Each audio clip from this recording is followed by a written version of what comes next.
Alô, alô, meus queridos. Vamos continuar aqui então a nossa terceira parte da aula sobre educação em e para os direitos humanos.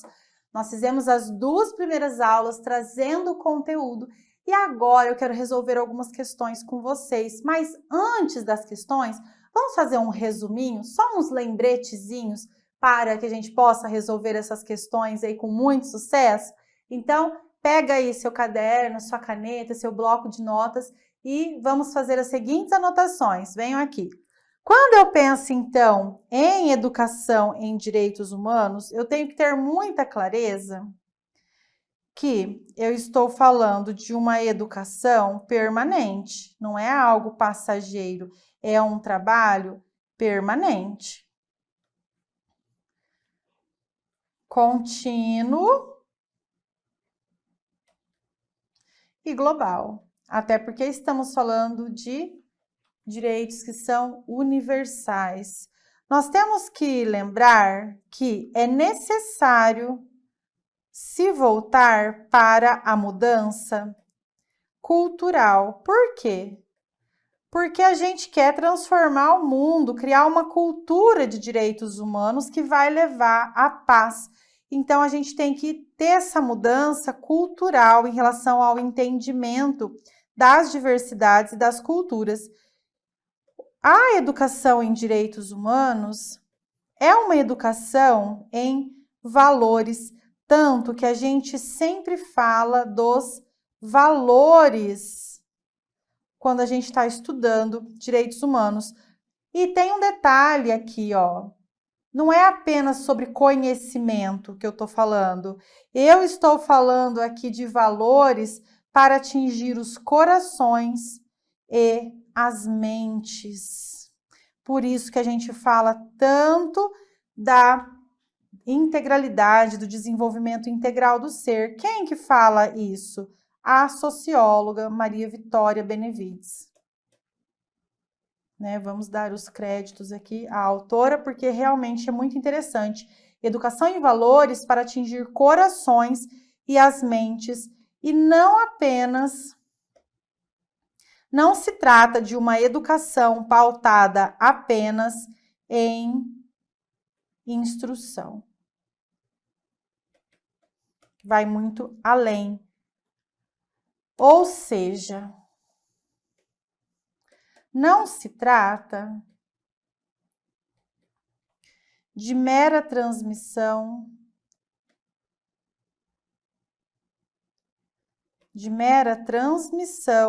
de conhecimentos. E deve abranger. Lembra que a gente falou da comunidade e dos sujeitos?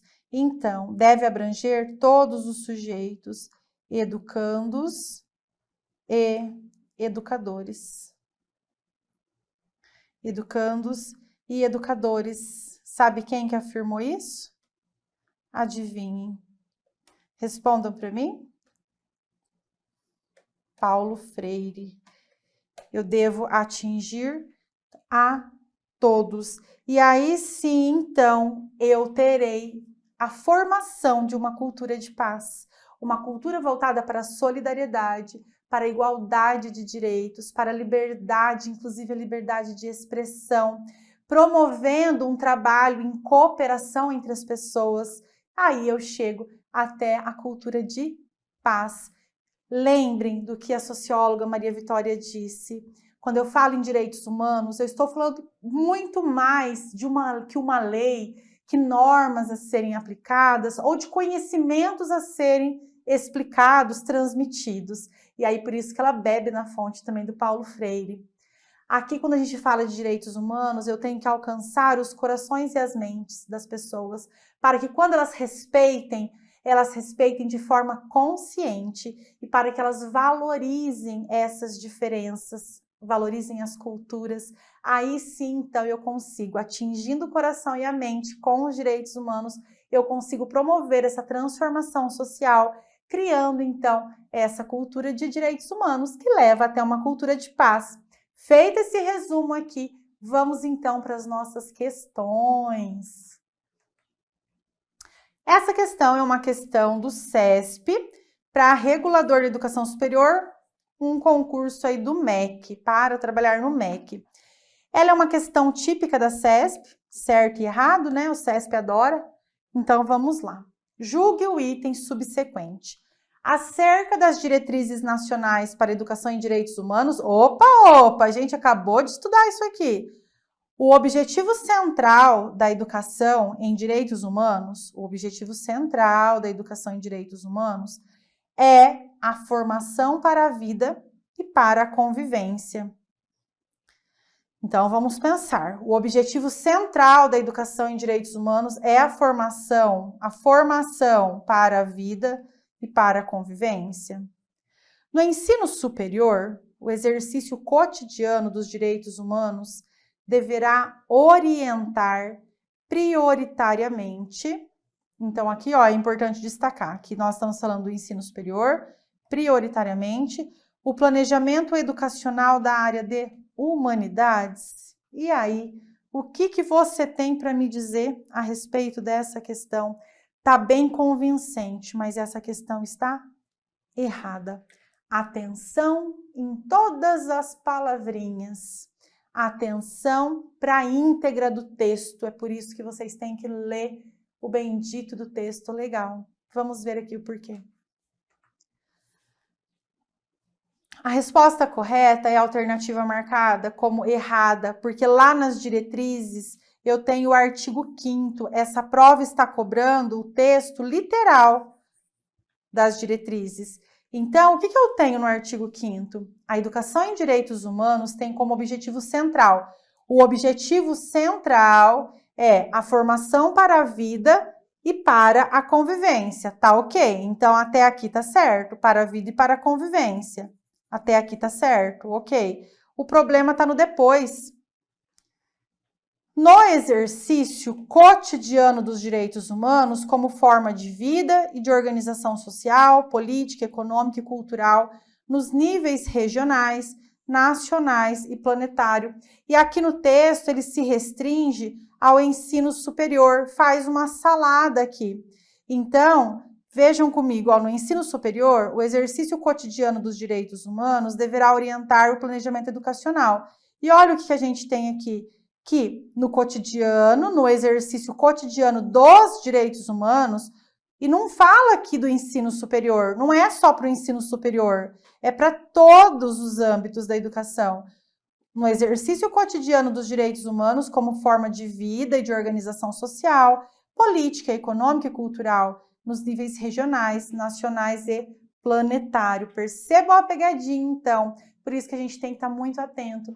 A princípio, para quem não estudou, essa questão estava correta, mas ela se trata de um texto legal. O objetivo estava certo, mas a continuação dele que não estava, porque nós estamos nos valendo do artigo 5º das diretrizes.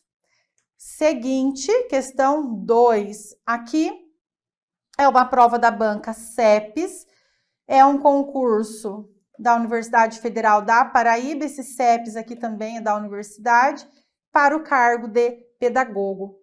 Muito se tem falado sobre a relação entre direitos humanos e educação no Brasil e na América Latina.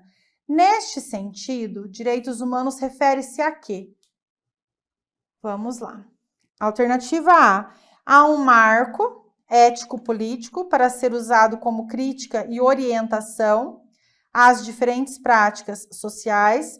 B. Uma orientação política para o acolhimento de pessoas exiladas. Já vamos corrigindo aqui, gente. Até engloba, mas não é só isso. C. Uma utopia pela felicidade humana no espaço público? Não. A gente não pode encarar apenas, podemos até ter mesmo uma essência, uma ideia de utopia, porque quer realizar algo que ainda não está posto, mas o foco, os direitos humanos não se refere apenas a isso, a tratar da felicidade humana, também vai além. D. Uma ética que promove a democracia na América Latina e no Caribe? Até engloba isso aqui também, promover essa democracia em relação a ética, mas não é apenas isso. E uma orientação jurídica que leva a uma sociedade planificada, de jeito nenhum. A gente considera toda que a diversidade é uma orientação também jurídica, mas vai muito mais além. A minha alternativa correta é a alternativa A. Quando a gente fala de direitos humanos e educação no Brasil e na América Latina, os direitos humanos se referem a um marco ético-político para ser usado como crítica e orientação às diferentes práticas sociais. Vejam que não é apenas a crítica, mas também a orientação. A resposta correta, então, é a resposta A, como eu assinalei para vocês, e eu vou fazer aqui a correção. Por que que é a resposta A? Vejo, então, que nas Diretrizes Nacionais para a Educação em Direitos Humanos de 2012, que inclusive nós estudamos agora há pouco, eu tenho que a busca pela universalização da educação básica e democratização do acesso à educação superior trouxe novos desafios para o campo das políticas educacionais. Novos contingentes de estudantes, por exemplo, trouxeram à tona para os ambientes educacionais a questão das diversidades de grupos e sujeitos historicamente excluídos do direito à educação e, de um modo geral, dos demais direitos. Tal situação colocou como necessidade a adoção de novas formas de organização educacional, de novas metodologias de ensino e aprendizagem, de atuação institucional, buscando superar paradigmas homogeneizantes.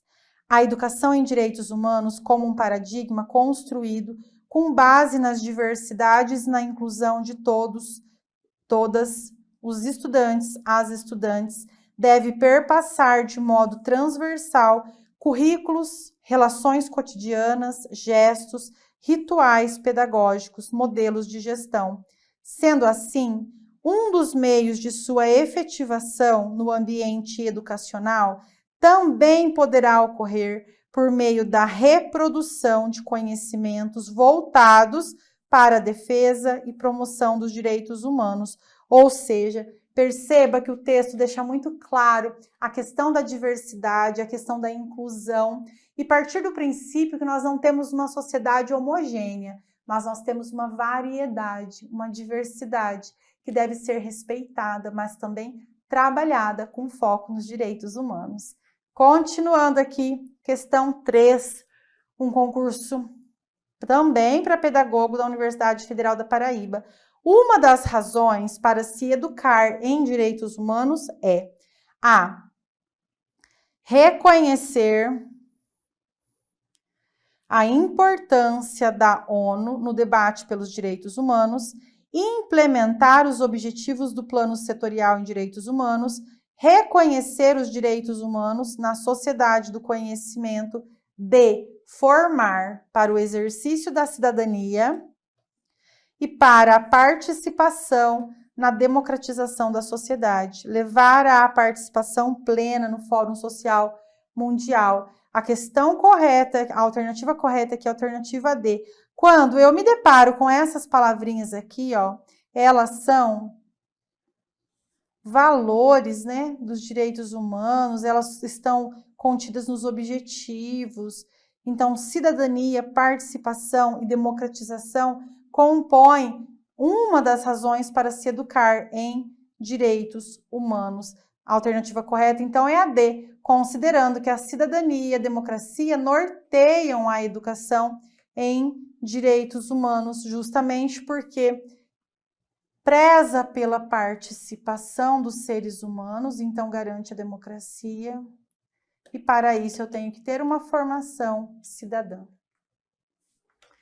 Alternativa, questão 4, aliás, uma questão do Instituto Federal do Pernambuco para técnico em assuntos educacionais. Nós vamos ter aqui um textinho lá do parecer de 2012, que são as diretrizes nacionais para a educação em direitos humanos.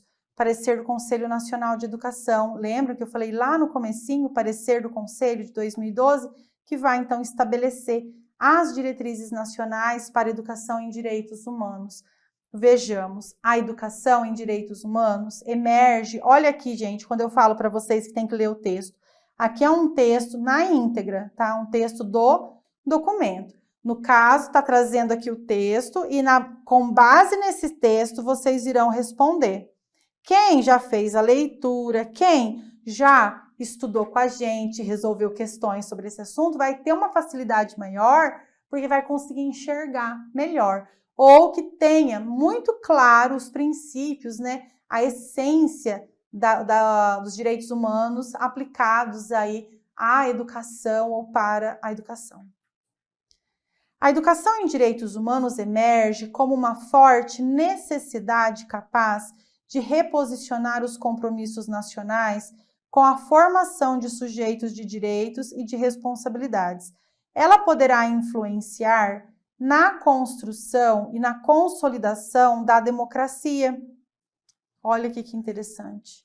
Como um processo para o fortalecimento de comunidades e grupos tradicionalmente excluídos dos seus direitos.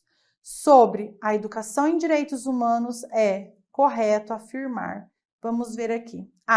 Igualdade e diversidade são dois conceitos antagônicos e por isso não podem coexistir numa sociedade que respeita os direitos humanos? Não, muito pelo contrário, eles se complementam. Igualdade e diversidade devem ser exercidos justamente para respeitar os direitos humanos e garantir essa sociedade mais justa. B. A sociedade brasileira já superou as suas contradições a partir da construção de uma cultura dos direitos humanos? Negativo. Estudiosos entendem que o Brasil está engatinhando em termos de direitos humanos. Ainda mais quando eu falo de educação em direitos humanos no que tange à educação. Então, ainda que a declaração seja lá de 1948, ainda que a nossa Constituição seja de 88, ainda que nós tenhamos diversos documentos educacionais, é entendido que o Brasil está engatinhando neste assunto, que tem muito ainda que ser trabalhado e estudado. Então, o Brasil não superou nada em relação a direitos humanos. Ainda há uma desigualdade social muito acirrada. Ainda falta muito para se trabalhar as questões de diversidade, de respeito e de tolerância, infelizmente. C. A implementação da educação para os direitos humanos requer a discussão sobre concepções e práticas a partir da educação superior. Olha aqui de novo. Não é a partir da educação superior. Os direitos humanos eles devem ser trabalhados em toda a vida escolar, na educação formal e não formal, e inclusive envolvendo a comunidade, valorizando todos os sujeitos de direitos na educação. Então, a C está errada. D. A prática escolar deve ser orientada para a educação em direitos humanos, assegurando seu caráter transversal e a relação dialógica entre os diversos atores sociais. Então, vamos aqui por partes. A prática escolar deve ser orientada para a educação em direitos humanos? Sim, com certeza, para tentar efetivá-los, né? Assegurando o seu caráter transversal? Sim, a transversalidade compõe aí a prática da educação em direitos humanos. E a relação dialógica, ou seja, o diálogo, a valorização do discurso do outro entre os diversos atores sociais, valorizando aqui a diversidade? Ok, perfeita, a D está correta. E a criação de uma legislação para a defesa dos direitos humanos por si só garante a efetivação de uma cultura dos direitos humanos? Se garantisse, nós já tínhamos superado todos os problemas em relação a isso. Porque legislação nós temos, documentos nós temos, resoluções nós temos, políticas públicas nós temos, mas ainda estamos engatinhando. Então, a resposta E está incorreta. Não garante sozinho, não, apenas a criação da legislação. Resposta correta, então, é a D, porque o texto da alternativa está escrito na íntegra, lá nas diretrizes, no item 4.1, que vai tratar da educação básica, sendo uma das propostas pedagógicas previstas. Então, se você pegar lá no 4.1, você vai ler esse textinho aqui, Exatamente. Então, ela é a resposta correta. Para quem perdeu alguma coisa, eu tenho aqui o gabarito. Ficamos por aqui, então, terminamos a nossa resolução de questões. Eu espero que você tenha adorado esse tema, direitos humanos em e para a educação. Tema de extrema relevância que certamente cairá no seu concurso. Agradeço o teu momento comigo, bons estudos e quando chegar a tua prova, boa prova. Gratidão por esse momento juntos, até mais.